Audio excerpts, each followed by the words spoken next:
Ivan വുക്കോവിച്ച് ഇന്ത്യയിലേക്ക് വരിക എന്നുള്ള വാർത്തേന്റെ യാഥാർത്ഥ്യം എന്താണെന്ന് പരിശോധിക്കുകയാണെങ്കിൽ പരിശോധിക്കേണ്ട 3 കാര്യങ്ങളാണുള്ളത്.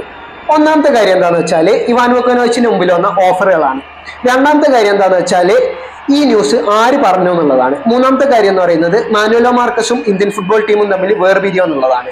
അപ്പോൾ ഒന്നാമത്തെ കാര്യം പരിശോധിക്കുകയാണെങ്കിൽ ഇവാൻ വുക്കോവിച്ചിന് വന്ന ഏറ്റവും വലിയ ഓഫർ എന്ന് പറയുന്നത് തന്റെ സ്വന്തം ജന്മനാടായ സെർബിയൻ ടീമിന്റെ അണ്ടർ 21, അണ്ടർ 23 ഈ രണ്ട് ടീമിൽ ഏതെങ്കിലും ഒരു ടീമിന്റെ ഹെഡ് കോച്ച് ആവാനുള്ള സ്ഥാനമാണ്.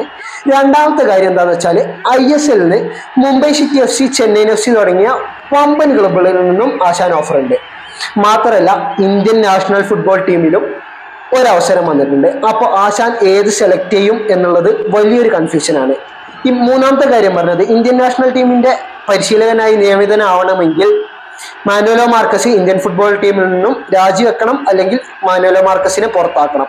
അപ്പോൾ അങ്ങനെ ഒരു കാര്യം നടന്നാൽ മാത്രമേ ഇവാൻ വുക്കോവിച്ച് ഇന്ത്യൻ ഫുട്ബോൾ ടീമിലേക്ക് വരൂ. പക്ഷെ ISL വരാനുള്ള ചാൻസും കൂടുതലാണ്, സെർബിയയിലേക്ക് പോകാനുള്ള ചാൻസും കൂടുതലാണ്. പക്ഷേ ഈ ന്യൂസ് പറഞ്ഞത് ആരാന്ന് വെച്ചാൽ ഷൈജു ദാമോദരനാണ്. ഇവാൻ വുക്കോവിച്ചായിട്ട് അത്രയും അടുപ്പമുള്ള ഒരാളാണ് ഷൈജു ദാമോദരൻ. അപ്പോൾ ഈ ന്യൂസ് 100% ശരിയാവാനുള്ള ചാൻസ് ആണ് കൂടുതൽ. അപ്പോൾ ഇവാൻ വുക്കോവിച്ച് ഇന്ത്യയിലേക്ക് വരുന്നു എന്ന തലക്കെട്ടിൽ നമുക്കൊരു വാർത്ത എഴുതാൻ കഴിയും എന്ന് പ്രതീക്ഷിക്കാം. പിന്നെ ഇവാൻ വുക്കോവിച്ച് കേരളത്തിലേക്ക് വരുന്നു. ഓഗസ്റ്റ് സെപ്റ്റംബർ മാസത്തിൽ എന്തായാലും ഇവാൻ വുക്കോവിച്ച് കേരളത്തിലേക്ക് വരും.